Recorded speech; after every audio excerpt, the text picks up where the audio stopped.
Hello students, Jharkhand special classes presents audio article के इस series में आपका स्वागत है। हम लोग आज जो पढ़ रहे हैं वो टॉपिक है विस्थापन और पुनर्वास नीति। इसको आप सुनकर कवर कीजिए, पूरा चैप्टर आपका कवर हो जाएगा।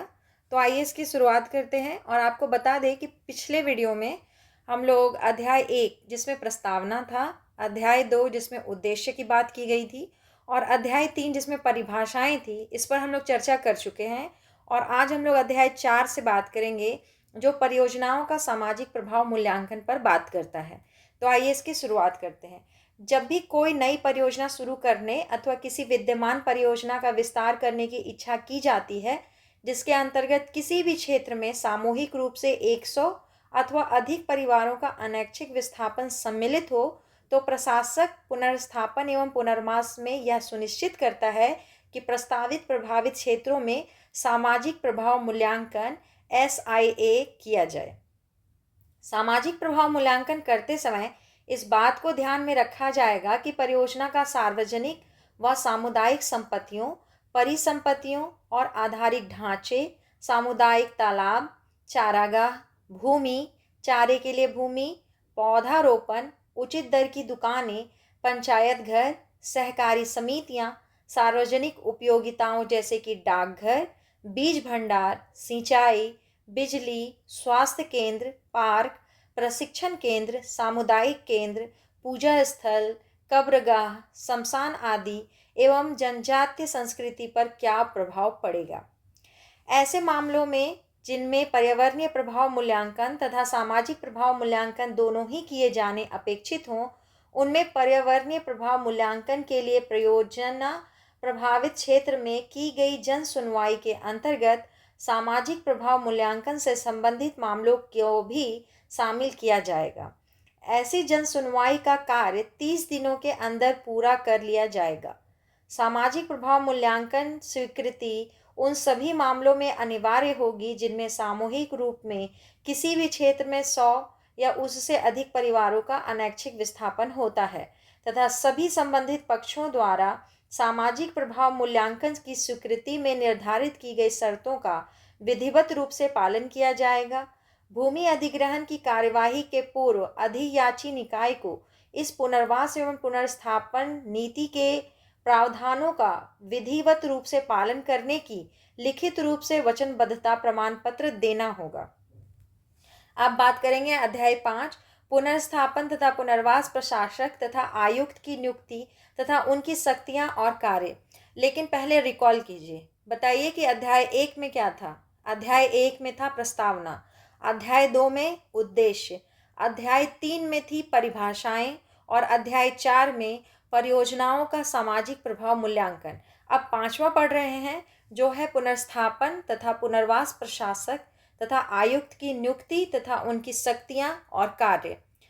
जहां पर राज्य सरकार इस बात से संतुष्ट हो कि किसी परियोजना के लिए भूमि अर्जन अथवा किसी अन्य कारण से 100 या उससे अधिक परिवारों का अनैच्छिक विस्थापन होने की संभावना है, तो राज्य सरकार अधिसूचना द्वारा उपायुक्त के स्तर से अन्यून स्तर के किसी अधिकारी को पुनर्स्थापन और पुनर्वास प्रशासक के रूप में नियुक्त करेगी।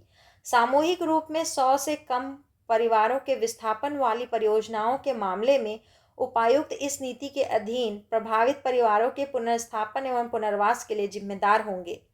पुनर्स्थापन एवं पुनर्वास प्रशासक की सहायता राज्य सरकार द्वारा निर्णीत अधिकारी एवं कर्मचारियों द्वारा की जाएगी। पुनर्वास आयुक्त के पर्यवेक्षण, निर्देशों तथा नियंत्रण के अधीन पुनर्स्थापन और पुनर्वास प्रशासक प्रभावित परिवारों के विस्थापन और पुनर्वास के लिए सभी उपाय करेंगे। पुनर्स्थापन एवं पुनर्वास योजना तैयार करने, निष्पादित करने और उसकी निगरानी करने के संबंध में समग्र नियंत्रण और पर्यवेक्षण की शक्ति पुनर्स्थापन और पुनर्वास प्रशासकों में निहित होगी। राज्य सरकार के किसी सामान्य अथवा विशेष आदेशों के अधीन पुनर्स्थापन और पुनर्वास प्रशासक निम्नलिखित कार्य और कर्तव्य को संपन्न करेंगे। पहला कार्य, अर्जनकारी निकाय के परामर्श से व्यक्तियों का न्यूनतम विस्थापन और ऐसे विकल्पों का पता लगाना जिनसे विस्थापन ना हो अथवा हो तो कम से कम विस्थापन हो। दूसरा है कि पुनर्वास और पुनर्स्थापन स्कीम तैयार करते समय प्रभावित व्यक्तियों एवं संबंधित ग्राम सभाओं के साथ परामर्श करना।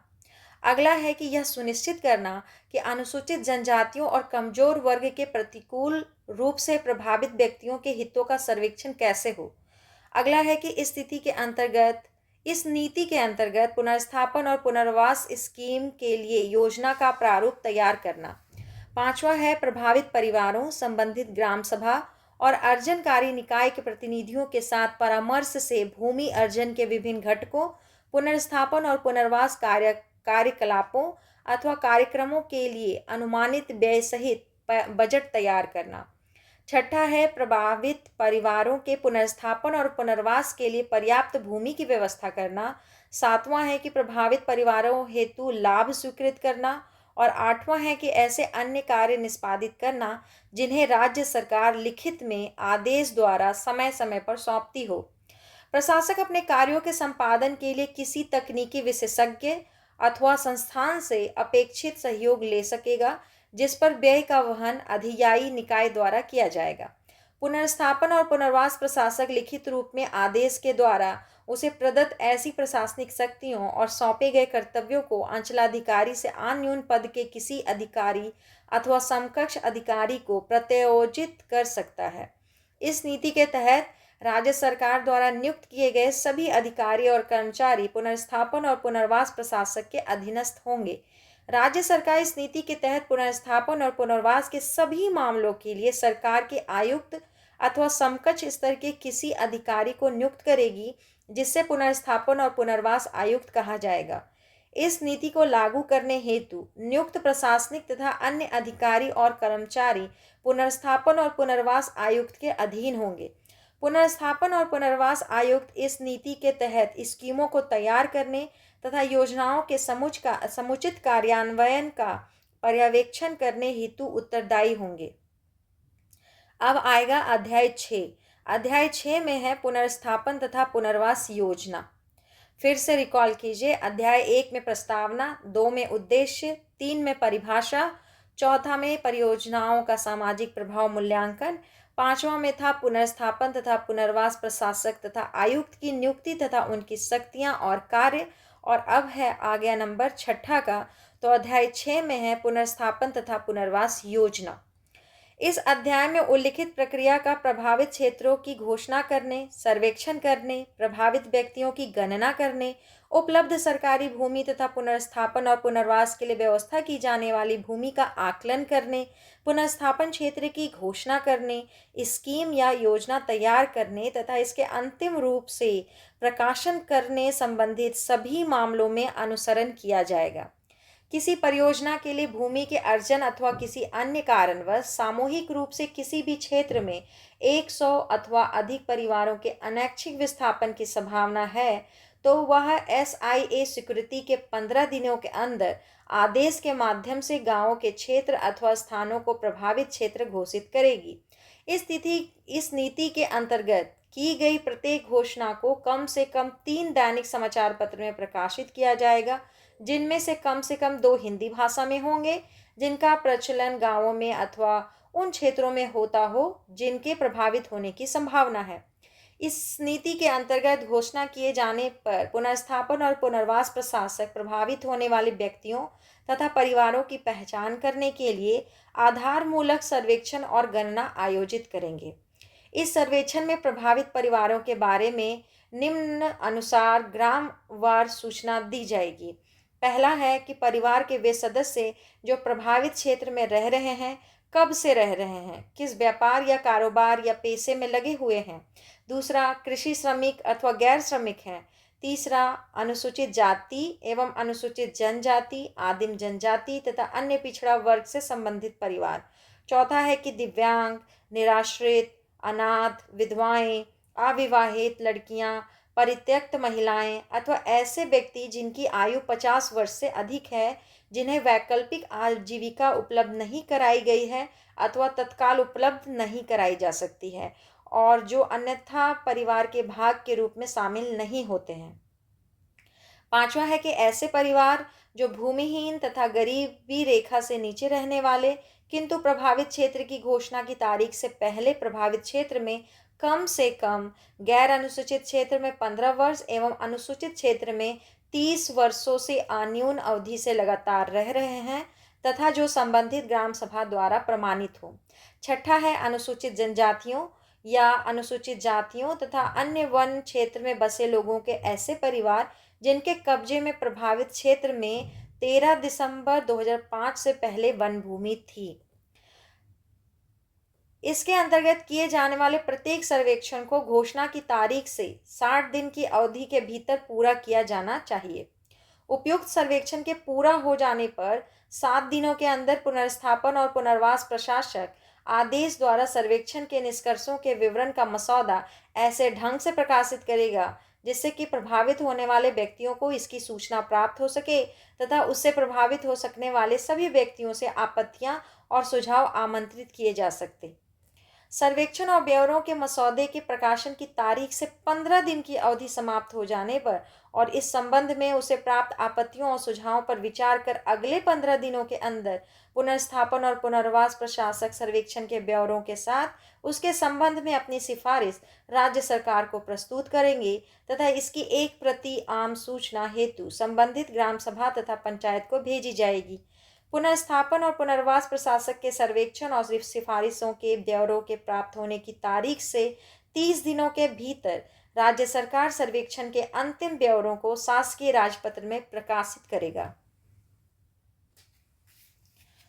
पुनर्स्थापन एवं पुनर्वास आयुक्त प्रभावित परिवारों के पुनर्स्थापन और पुनर्वास के लिए सर्वेक्षण के ब्यौरों के राजपत्र में प्रकाशन के 15 दिनों के अंदर आदेश के द्वारा किसी क्षेत्र अथवा क्षेत्रों को पुनर्स्थापन क्षेत्र के रूप में घोषित करेगा। पुनर्स्थापन क्षेत्र परियोजना टाउनशिप में अथवा उससे सटे हुए होंगे। पुनर्स्थापन और पुनर्वास आयुक्त के द्वारा यथा अनुमोदित पुनर्स्थापन कार्य के पूरा होने के पूर्व कोई भौतिक विस्थापन नहीं किया जाएगा। पुनर्स्थापन के संपन्न होने का प्रमाण पत्र पुनर्स्थापन और पुनर्वास प्रशासक द्वारा संबंधित ग्राम सभा से परामर्श कर निर्गत किया जाएगा, परंतु प्रभावित परिवारों के पुनर्स्थापन हेतु ऐसी भूमि का उपयोग किया जा सकेगा जहां भवन आदि अवस्थित ना हो। पुनर्स्थापन एवं पुनर्वास प्रशासक उस भूमि की एक सूची तैयार करेगा जो प्रभावित परिवारों के पुनर्स्थापन और पुनर्वास के लिए उपलब्ध हो सके। तैयार भूमि की सूची में निम्नलिखित सम्मिलित होंगे। पहला, परियोजना के लिए उपलब्ध अथवा अर्जित भूमि और इस प्रयोजन के लिए निर्धारित भूमि। दूसरा, सरकारी बंजर भूमि और कोई अन्य भूमि जो सरकार में विविहित हो तथा प्रभावित परिवारों को आवंटन हेतु उपलब्ध हो। तीसरा, पुनर्स्थापन और पुनर्वास स्कीम अथवा योजना के प्रयोजनार्थ खरीद अथवा अर्जन के लिए उपलब्ध भूमि। पुनर्स्थापन और पुनर्वास प्रशासक राज्य सरकार की ओर से पुनर्स्थापन और पुनर्वास स्कीम के प्रयोजनों के लिए सहमति निर्णय के जरिए या तो किसी व्यक्ति से भूमि खरीद सकता है और इस प्रयोजन के लिए करार कर सकता है अथवा भूमि के अर्जन के लिए राज्य सरकार को कह सकता है। प्रभावित परिवारों के आधारिक सर्वेक्षण और गणना तथा पुनर्स्थापन के लिए भी भूमि की आवश्यकता के आकलन का कार्य पूरा होने के पश्चात पुनर्स्थापन और पुनर्वास प्रशासक महिलाओं सहित प्रभावित परिवारों के प्रतिनिधियों के साथ तथा अर्जनकारी निकाय के प्रतिनिधि के साथ परामर्श करने के पश्चात प्रभावित परिवारों के पुनर्स्थापन और पुनर्वास के लिए स्कीम या योजना का प्रारूप तैयार करेगा। पुनर्स्थापन और पुनर्वास स्कीम या योजना के विवरण में निम्नलिखित विवरण होगा। पहला, परियोजना के लिए अर्जित की जाने वाली भूमि का क्षेत्रफल और प्रभावित गांव के नाम। दूसरा, प्रभावित व्यक्तियों की ग्राम वर्ग, परिवार वर्ग, सूची, उम्र सहित प्रभावित क्षेत्र में उनके कब्जे में अथवा उनके स्वामित्व में भूमि और अचल संपत्ति की मात्रा और स्वरूप जिसकी उनके द्वारा खोने की संभावना है। अगला है कि ऐसे क्षेत्र में कृषि श्रमिकों की सूची और ऐसे व्यक्तियों के नाम जिनकी आजीविका कृषि कार्यकलाप पर निर्भर करती हो। अगला है कि ऐसे व्यक्तियों की सूची भी होगी जिनका रोजगार अथवा आजीविका परियोजना के लिए भूमि अर्जन के फलस्वरूप समाप्त हो गई है। इसके अलावा ऐसे शिल्पकारों सहित गैर कृषि श्रमिकों की सूची होगी। बिना वास भूमि वाले और गरीबी रेखा से नीचे के परिवारों सहित प्रभावित भूमिहीन परिवारों की सूची जो ग्राम सभा से विमर्श कर पुनर्स्थापन और पुनर्वास प्रशासक गरीबी रेखा से नीचे के सभी परिवारों की सूची में शामिल किया जाना सुनिश्चित करेगा। इसके अलावा भेद्य प्रभावित व्यक्तियों की सूची होगी, अधिभोगियों की सूची यदि कोई हो, और जन सुविधाओं और सरकारी भवनों की सूची जो प्रभावित है अथवा जिनके प्रभावित होने की संभावना है। इसके अलावा सार्वजनिक और सामुदायिक संपत्तियों और अवसंरचना का विवरण होगा, उन लाभों और पैकेजों की सूची, भूमि के आवंटन हेतु उपलब्ध भूमि की सूची, आधारभूत संरचनाओं का ब्यौरा जो प्रभावित परिवारों को प्रदान किया जाना है। विस्थापित व्यक्तियों को पुनर्स्थापन क्षेत्र में स्थानांतरित करने और बसाने की समय सूची होगी। परियोजना क्षेत्र में पड़ने वाले सेवा भूमि जैसे कि पहनई भूमि, महतो, मुंडई, प्रधानी अथवा छोटा नागपुर एवं संथाल परगना काश्तकारी अधिनियम के अंतर्गत सेवा भूमि। इसके अलावा प्रभावित परिवारों के सदस्यों की शैक्षणिक योग्यता तथा परियोजना में उपलब्ध रोजगार के अवसर और उसकी पात्रता की योग्यता भी इसमें शामिल होगी। पुनर्स्थापन और पुनर्वास संबंधी स्कीम या योजना के प्रारूप पर ग्रामीण क्षेत्रों में ग्राम सभाओं में और उन शहरी और ग्रामीण क्षेत्रों में जहां पर ग्राम सभाएं मौजूद ना हो, जन सुनवाइयों में विचार विमर्श किया जाएगा। अनुसूचित क्षेत्रों में ग्राम सभा अथवा पंचायतों के साथ समुचित स्तर पर परामर्श पंचायत अनुसूचित क्षेत्रों का विस्तार अधिनियम 1996 के उपबंधों के अनुसार होगा। अनुसूचित क्षेत्रों में 100 या इससे अधिक अनुसूचित जनजातियों के परिवारों के अनैच्छिक विस्थापन के मामलों में जनजातीय सलाहकार परिषद से परामर्श किया जाएगा। पुनर्स्थापन और पुनर्वास लाभों पर होने वाला पूर्ण व्यय तथा प्रभावित परिवारों के पुनर्स्थापन और पुनर्वास पर होने वाला अन्य व्यय अर्जनकारी निकाय द्वारा वहन किया जाएगा। संबंधित योजना या स्कीम की स्वीकृति दिए जाने से पूर्व राज्य सरकार यह सुनिश्चित करेगी कि स्वीकृति से पूर्व अर्जनकारी निकाय की सहमति हो गई है तथा संबंधित लागत तथा अन्य व्यय वहन करने हेतु अर्जनकारी निकाय जो है वो सहमत हो गया है। पुनर्स्थापन और पुनर्वास स्कीम या योजना को स्वीकृति दिए जाने के पश्चात राज्य सरकार इसे शासकीय राजपत्र में प्रकाशित करेगी। पुनर्स्थापन और पुनर्वास स्कीम या योजना की अंतिम अधिसूचना के पश्चात यह लागू किया जाएगा।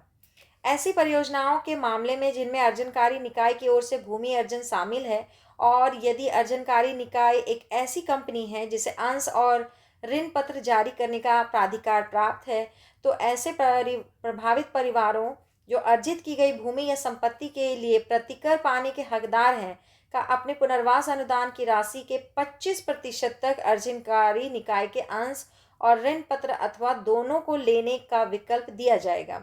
किसी परियोजना के लिए अनिवार्यता अर्जित की गई भूमि को सार्वजनिक प्रयोजन के अलावा किसी अन्य प्रयोजन के लिए अंतरित नहीं किया जा सकता और यह अंतरण राज्य सरकार के पूर्वानुमोदन के बाद ही किया जाएगा।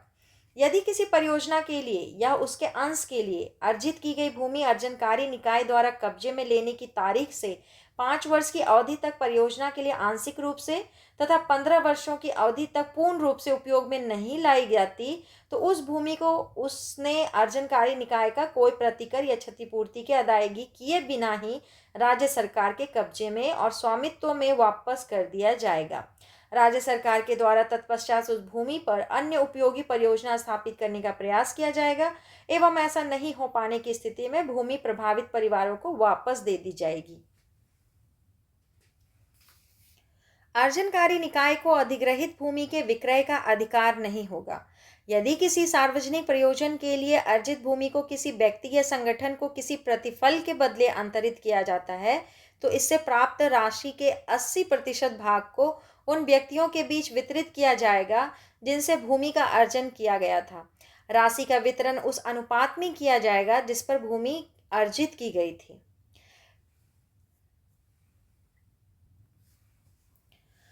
तो आज हम लोग इस ऑडियो को यहीं तक रखेंगे। रिकॉल एक बार कर लीजिए आप कि अध्याय 1 में हम लोग प्रस्तावना पढ़े थे, अध्याय 2 में उद्देश्य, अध्याय 3 में परिभाषा था, अध्याय 4 में सामाजिक प्रभाव मूल्यांकन था, अध्याय 5 में जो प्रशासक तथा आयुक्त बनेंगे उनकी नियुक्ति तथा उनके कार्य और शक्तियाँ थी, और अध्याय 6 में पुनर्स्थापन तथा पुनर्वास योजना था। 7 में है लाभ। तो हम लोग अगले वीडियो में अध्याय 7 से प्रभावित परिवारों के लिए पुनर्स्थापन और पुनर्वास लाभ जो था उस पर बात करेंगे। धन्यवाद।